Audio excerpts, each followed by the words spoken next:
On episode 12, I'm joined by none other than Vaughn Taylor. Vaughn is an up and coming middle distance runner. He's had early success with taking silver in the 2017 Commonwealth Youth Games.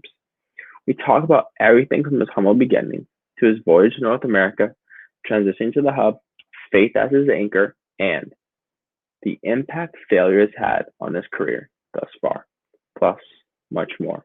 Without further ado, my conversation with Vaughn Taylor. But how is your campaign started to your first Olympic berth? Um, it's been a really long road, but it's been fun. Um, that whole campaign, I guess, started when just a kid, right? So, just kind of been nurtured by my parents, my mom specifically, and then my coaches and just people around me that I've either competed against and become friends with. That's kind of even beaten me throughout the years, and I have respect for and grown myself. And over time has become more of a reality to get to that stage eventually. Yeah, no, and how has it felt? Like usually we go to training camps and you feel like you're kind of away from that home and you're able to really hone in and train. And how has it been without having those kind of long extended training camps? Uh, it's been different. Those training camps are really good placement for athletes. I know for me, just to kind of get away from everyday life and just literally train, try and perform at the highest possible arena. And sometimes that means stepping away from, family or friends or even just like your everyday life responsibilities, being put in a place where you're completely surrounded by what you love to do, what I love to do, which is to compete and train at a high level with people that I enjoy training with, like you as one of them. Just always keeping the vibe light. So training camps not being around has been really interesting and a kind of a shift in how to mentally prepare myself because training camps almost kind of as a placeholder for just kind of almost like a retreat in a way. So I think the biggest difference is just mentally preparing myself for every day going to practice and not getting into too much of a um, this is going to be the same thing over and over again. Just try and keep changing things and keeping it fresh for myself. Yeah, no, and obviously everyone knows Vaughn Taylor now, but let's set the foundation for everyone. How was it growing up in Jamaica, and did track pique your interest while you were living there? So good question. I definitely started track and field at a young age. I actually didn't start with track though. I started with swimming. And that was a massive in my life. And I'll share a story about that. In particular, I remember I wanted to quit swimming and I told my parents and I was like, you know what, I don't want to do it anymore. I'm scared of the water. I'm not grasping some of the principles of just conquering the fear of drowning. And so, and mind you, I could swim. It was just the fear of opening your eyes and looking down and seeing just a big blue vast thing, and no one's really around. And I did well. I placed first and second in my events in freestyle swimming. But I remember a moment where my mom was like, "You know what? No, if you quit now, like, or she said this to herself, but she told me this story later on in life. But she's like, if I tell him to quit now, he'll learn how to quit and lay further on in his life." And so she inspired me as so as my dad at the time, and just to stick with it. And I think that lesson was very integral for me as an athlete and as a person to persevere. And I think that's definitely bled over into track and field when I started to really train and compete with people in Jamaica um, at a very young age. It's a national sport there, so it was definitely something that was very well talked about. Are you the next Usain Bolt? Are you the next Asafa Powell? Which are huge names in Jamaica at that time. And It's just you're always being measured up to the best of the best from the island. So definitely track and field was a part of my life at a young age there. Um, and as much as I loved it, um, we migrated to Canada, and I lost touch with it until further on in my career. Yeah, then let's kind of catch up. When you moved to Canada, what was your first impressions? And as you know, I just recently moved to Canada, so I'm curious Yeah. what your first impressions were. And did you think this could be a place that you were going to be able to call home? Uh, uh, yeah. I when I moved, I was December, I think 2012 or 2000 or no, actually December 12th or 13th in 2008 or 9 or somewhere there. And it was the dead of winter. At least I thought it was. Actually, winter is actually January, February in there. So I thought it was the coolest ever. First time seeing snow. I'm wearing a huge, massive yellow jacket. I'm just claustrophobic in this. I mean, I've traveled before to the States, but not. This is a new life. This is something new, and it's cold. It's weird. It's fluffy. It's like cold. This slushy thing falling from the sky. Um, it was really odd to me, but I was ecstatic. I was also culture shocked too. I mean, coming from Jamaica and seeing the diversity there, and then moving and seeing a different type of diversity was definitely a shock for me. But it was really, really, really good. And I didn't think it would be a home. Say I missed Jamaica a lot. But over time, over the years, I started to gravitate to people that I could relate to or find similarities in, and found a community in track and field. Yeah, no, and that's obviously doesn't matter what sport or if it's fine arts or anything. It's so important to find that sense of community. And let's fast forward to high school. And for me, this is the first time you kind of came into the picture. For me, was Commonwealth Youth Games in 2017. You went into the Yeah. meet with a 49.08 PB, and you left the meet with a 47.92 PB. What do you credit that drastic improvement? I remember you telling me stories about this. That was still that aha moment where you kind of came into light for me. Uh, I I still kind of get goosebumps thinking and talking about this story. Um, but I definitely credit my faith, my mom, my coach at the time, Colin Nichols, to and all those things, three things, integral things in my life at the time, came together at the most opportune time, where I was praying about this event. I was like, God, I want to like go to this event and I want to do well. I wasn't satisfied with just going to compete or just going to represent Canada, which I mean can be someone's goal. I just wanted to. This was just my goal, and I'm not knocking anyone that just wants to be in that arena. I just That was my goal, and then I got there and I was like, I want more. And I realized I was I think second last guy out of 22 guys internationally at this and on this stage, and I was like, I'm just gonna compete. Like I just want to do my best, and I wasn't thinking about position. I wasn't thinking about what it was, but I'll share this story, and it was the finals. I guess the semis and finals. I The gun went off in the semis. Got up, just thought about my coach and my faith leading up to getting into the blocks, and gun one goes off. I'm driving 50 meters in. Okay, I'm thinking of my coach. Okay, now you're gonna gradually come out of it. Thinking about positioning yourself on the back stretch in this 400-meter race. It's chaotic.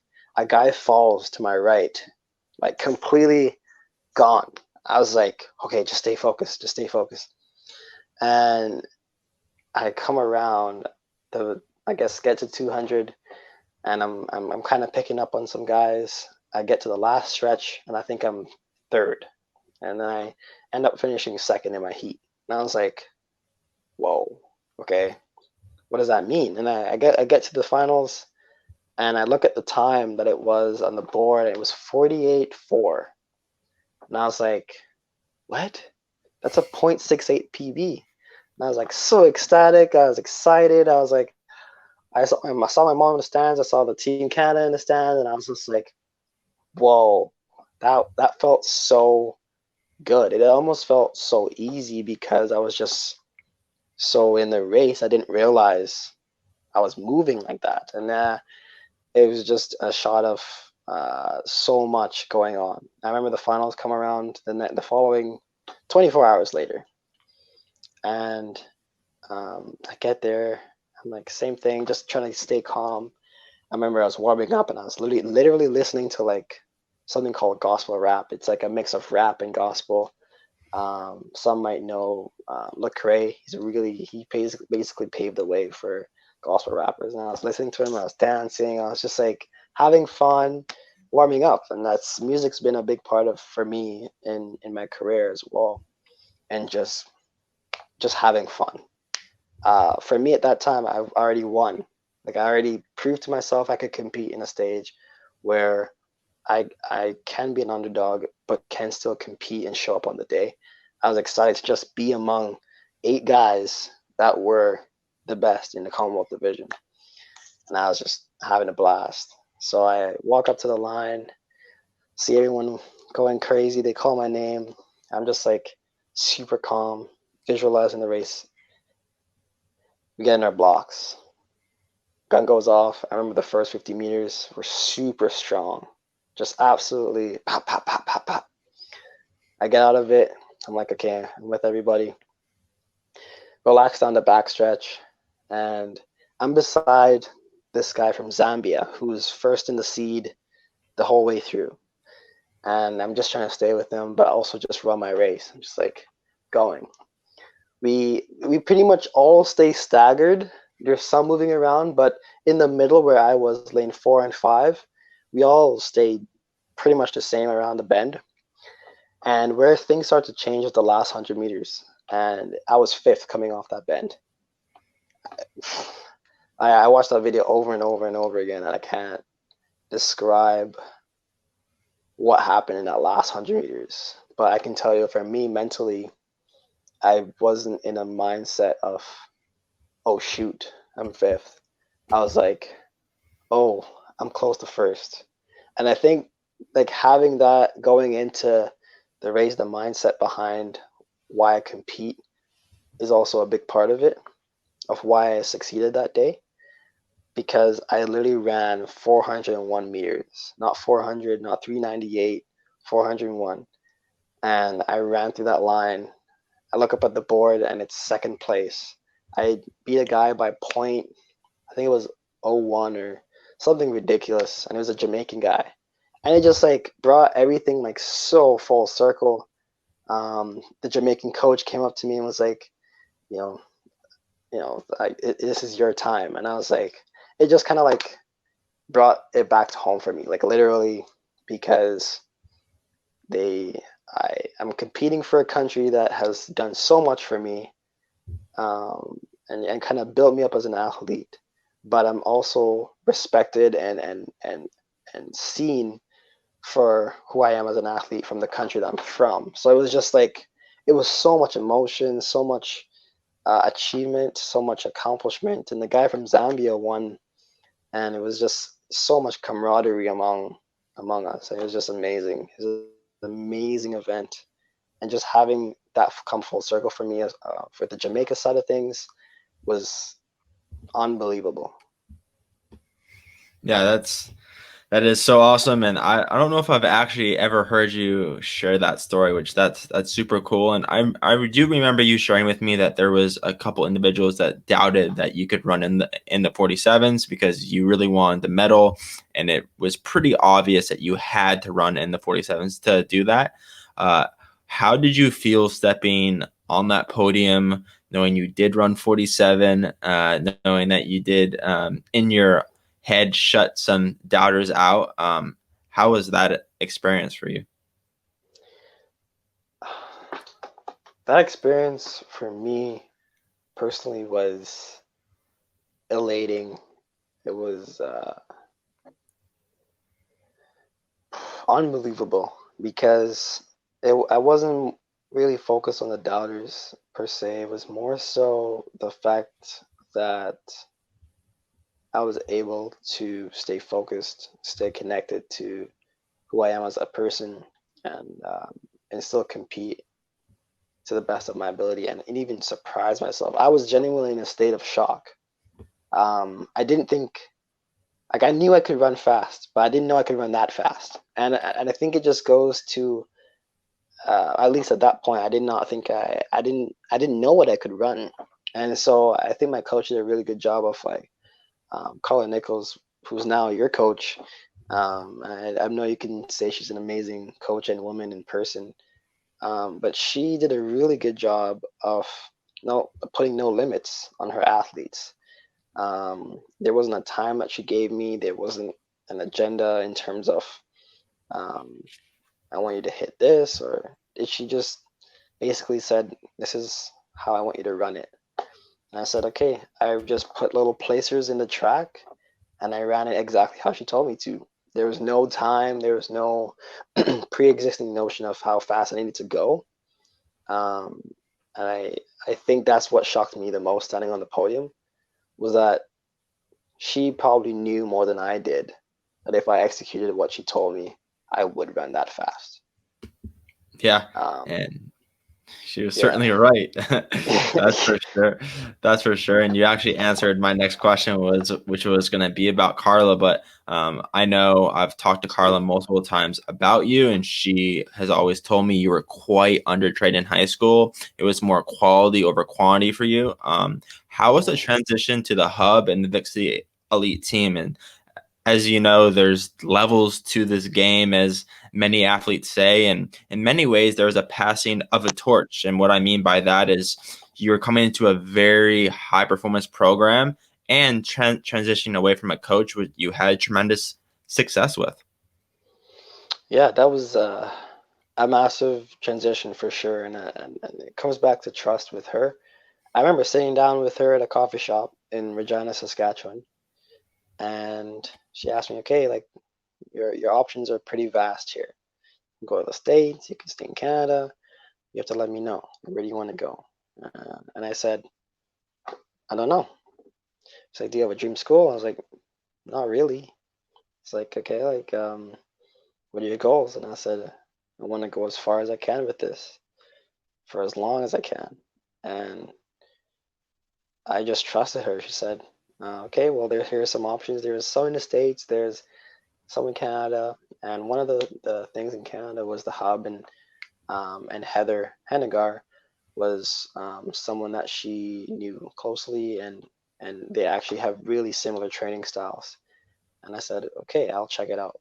Um, and I came and I entered the hub, and I said yes, like as soon as I came here. And the transition has been nothing short but amazing because Heather, as a coach, is basically like a sister cousin to um, Carla. So it was just such an easy transition for me, and like the environment I'm in really kind of helped me to step my game up from responsibility from that included like timing, showing up on time, like being ready to go, mindset, all of that, like fundamental things, all the way up to running fast. And it wasn't focused on just running fast, and that's what I loved about the program, and I still love about the program, is that they care about the athletes, their life, because they realize that that is a direct correlation to how you perform. And I think for me as an athlete, getting into more of the mileage stuff for me in base season gave me incredible success with the hub because it paid dividends later on for me when I started to get into speed because I had that aerobic capacity that was already built, and that's something that I think I never had in high school, and I had that Carla was trying to get with me. Yeah, no, and to lead into our high performance conversation, from talking to to you. I know your faith is really, really important to you. And I would love to hear about how your faith anchors you in a sport which has so many peaks and valleys. Yeah, that's a really good one. So for me, I tend to look at life the way I look at sport because it's just a principle. And principles can be taken into very, very different arenas, and they should be able to, right? And so this principle um, is to be positive. I try to flip the script every single time. If I have a bad race, what did I learn from it? If I had a bad training session, why? Like I try to break it down. So, for example, I remember um, I had my first ever loss. I lost the very first time in years. This was like when I started training again. I started running again in Canada. I lost to this guy. He's very talented, very very extremely talented. And I was pouting. I think I was like really young. I was like 11, 12 years old, and that kind of taught me, to stay humble and to be humble, and because my attitude was just awful towards just like losing and becoming second. And um, after that moment, I realized that sometimes in my career, faith does have that like peak and valley. But I always try to remember that throughout life, it's the same thing, right? So for me personally, I try to think that with faith, that God is like someone that can lead me through these hard times, and try to just flip the script in my mind. So that's really been a huge help for me personally, because when something good happens, I say, thank God for that. Like I never try to ever take credit for, you know, being, getting second at that event, or even though I did work hard for it, I do accredit that to like being able to wake up, being able to run, being able to like have the strength to do what I do, and I thank God for that. So that's been huge for me. Yeah, no, and obviously, as you said, that attitude kind of bleeds into your mindset as, and you and I have talked about my Graywolf mentality, and I'm just curious, have you cultivated your own mentality, and is that something that you kind of keep more inwards, or do you write that down and do you review that quite a bit? It's a good question. Um, Maybe I should write it down. Maybe that would make it stronger. But I know personally right now, it's something that's definitely inwards. It's something that I've grown up with. I credit my mom for teaching me, just very principle basic things like teach people or treat people how you want to be treated, which I'm sure everyone's heard. But taking it a step further and applying it in life and just treating myself with the necessary respect that um, I deserve as well. So I just try to keep my mind in a positive light all the time. Where that I literally, I think it was just the other day, something happened, and I was like, oh, but at least I have this, and I caught myself, and I was like, oh, like I'm so quick to look for that silver lining. Like it's become a part of my mindset now. Yeah, that's super important. And to kind of piggyback off my last question, I've always wanted to ask you, how do you always perform or execute your race plan so well when it matters? For example, in 2019, you had a very consistent year, but you didn't have that huge PB yet, and you made a couple errors in the semis that I remember you and I talking the night before that you needed to clean up, and then bam, that next day you clean those up and you win. How do you do that, man? um, that's a really good question, and I think it really does come down to a number of various things. I tend to how do I say I guess it depends on who shows up that day. And I tend to show up on those days. Um, and I pray a lot. I try to just keep myself in a mindset that's like I'm giving this sport my like abilities, my energy into this being, which I call God. I mean, you don't have to believe in faith or anything, but this is just something for me that I literally, this is something I do. I literally, in my mind, say that this is God. Like this, all the stress, all the worries of racing, that includes, okay, do I have all my stuff? How am I going to get out fast enough? What's the race plan? All these different little things that make up a race and make it successful. I literally say, God, you handle that. And I just have fun. So I almost kind of, in a way, I kind of shift all the negative construct of the race day that can happen in someone's mind, and I shift it and be like, God, you handle that. I need to focus. And that really helps me to just focus on having fun. So like many times you'll see me just like dancing or listening to music before a race, and it's like the finals.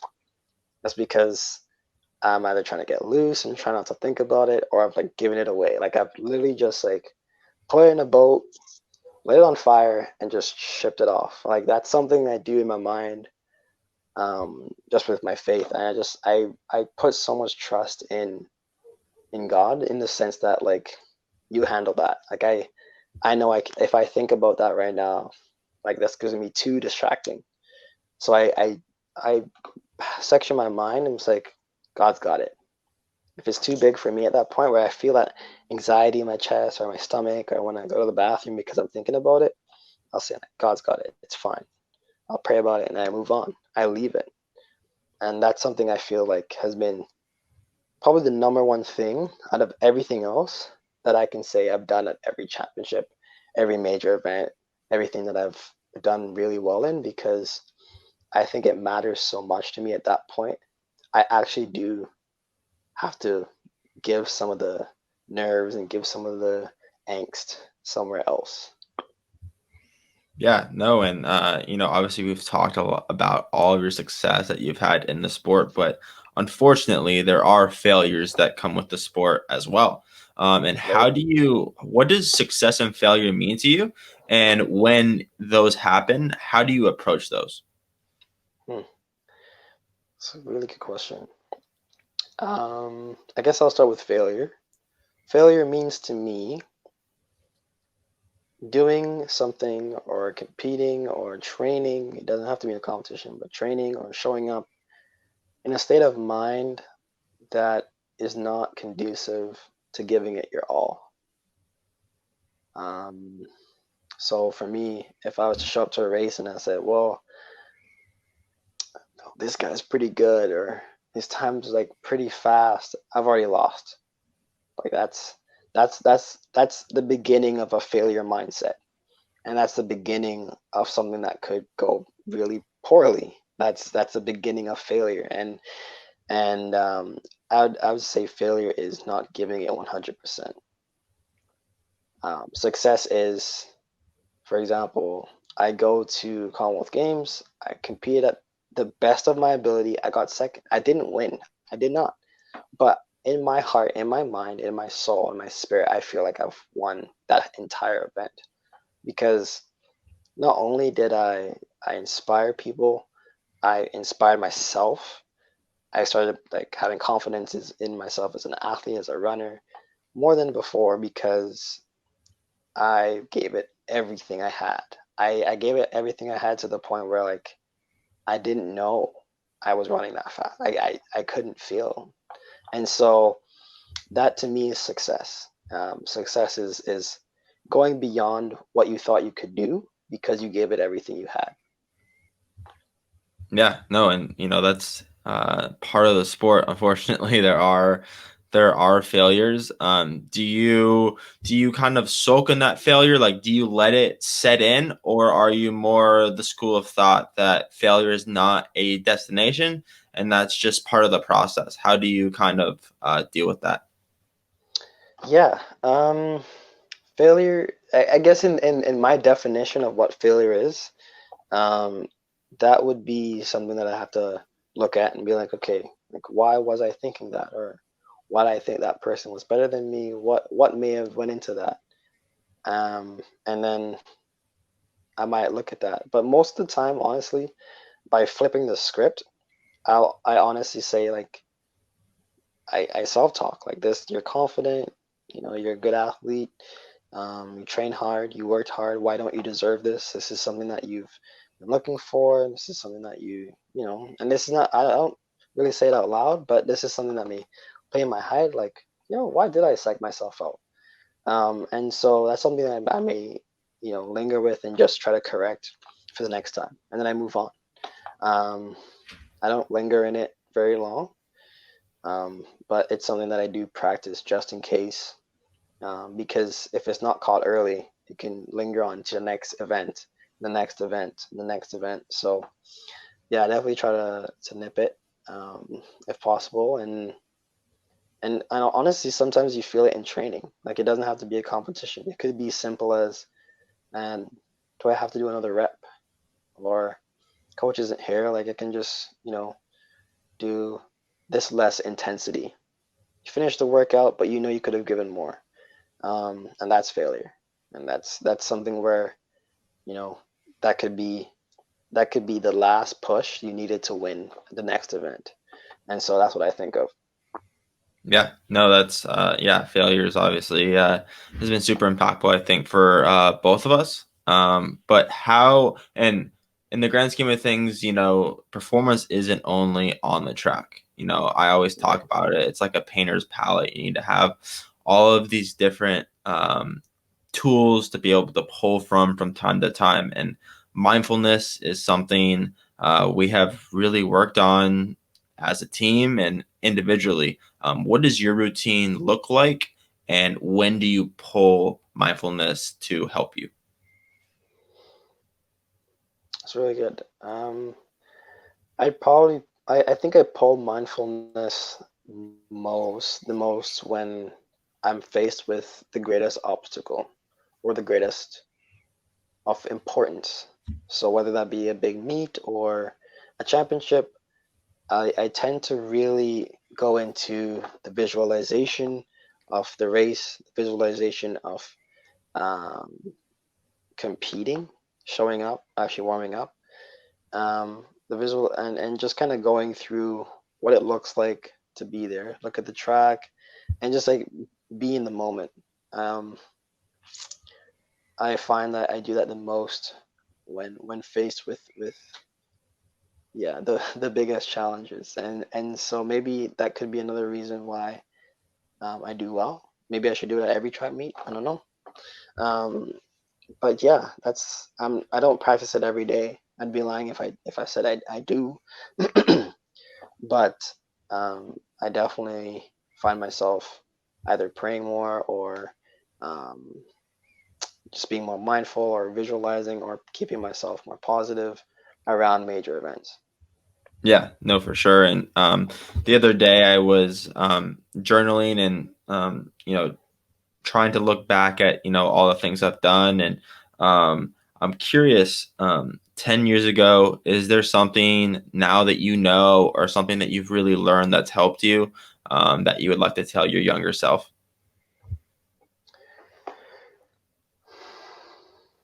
Hmm.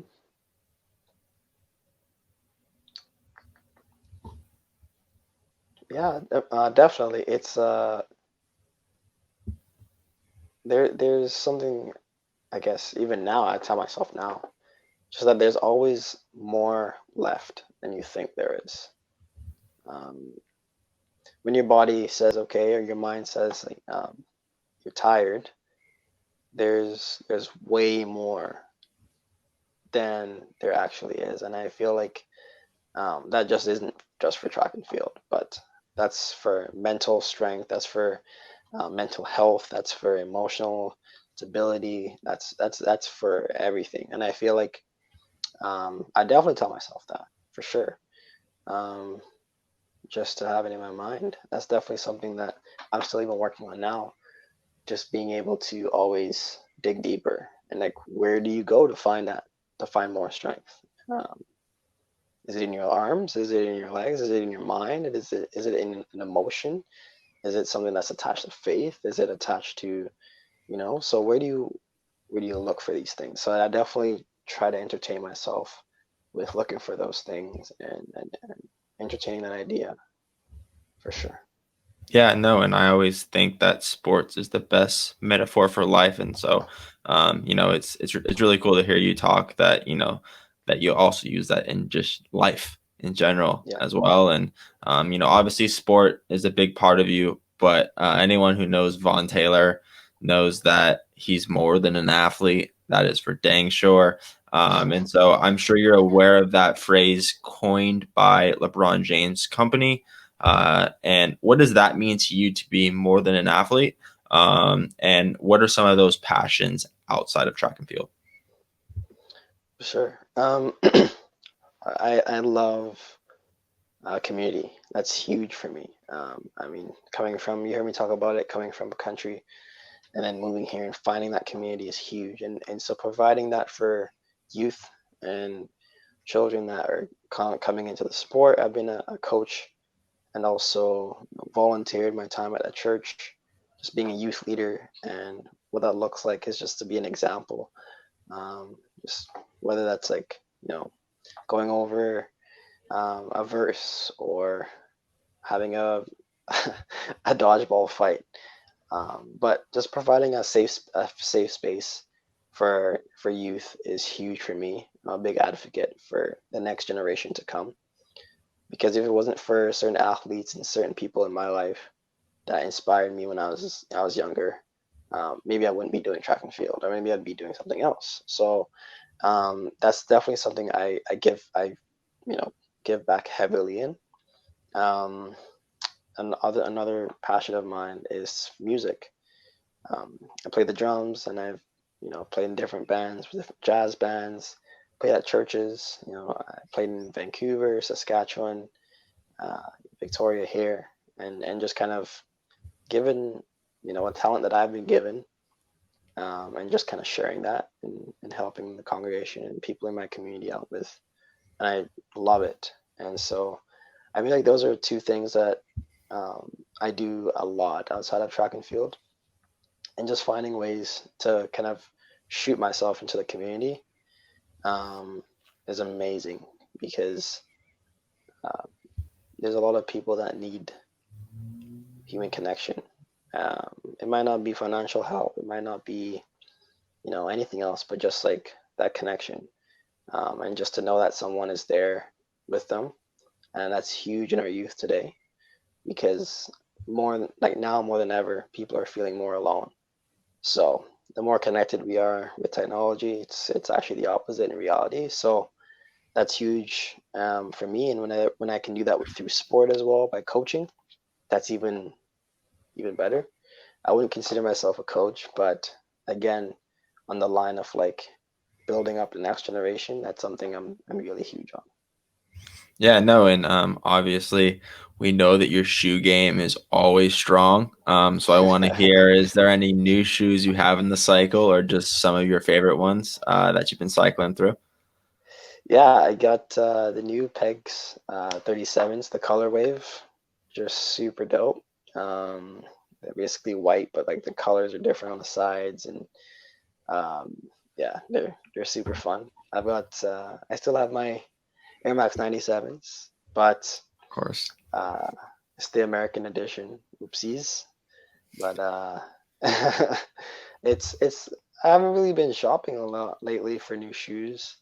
Actually, I've actually been looking at maybe opening up a nonprofit organization with Pisces or group 94 Forward, to actually give back to the community for used shoes, taking it from athletes all over Victoria and repurposing it, putting new laces, new insoles, and just really trying to help the community out. And so that's been a project for me and Candice Winego, my girlfriend. and Aaron and Trishuk at the hub as well, and just trying to figure something out that will further help the community, the homeless and people less fortunate families, without without certain benefits that others do, and so just trying to help where we can, and so building that out is really fun right now. Yeah, no, that is super important. I remember being in on the or on the meeting when you were telling Aaron about that, and definitely excited about that. And me and Vaughn will make sure to use our Instagrams to let you guys know when we're going to start that. And so now I have 7 words, and I want to hear the first word that comes to your mind when I say a phrase or a word. Jamaica. Vaughn. Regina. Carla. Vic City Elite Team. Nate Reich. Track and field. Usain Bolt. Tom and Nate. Jokesters. Victoria. Haven. 2021 Olympic Games. Ooh, Vaughn. Love it. And then I have 2 last questions that I ask every guest. First off, where can people find you? You can find me at on Instagram and really everything. Vaughn Taylor 2000, and that's my first and last name and the number 2000. Awesome. And lastly, what do you want your impact to be on the world?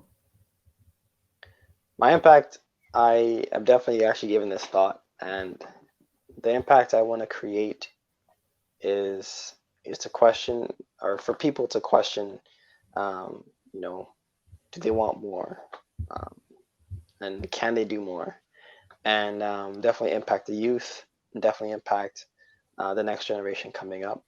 And the message is simply that we all have a purpose, and you can help somebody else by fulfilling yours. And so by me doing what I can do with the talents that I've been given, want to set that and pave the way for inspiring other people to also do what they love, because a lot of people nowadays aren't doing exactly what they love to do, but maybe what they have to do.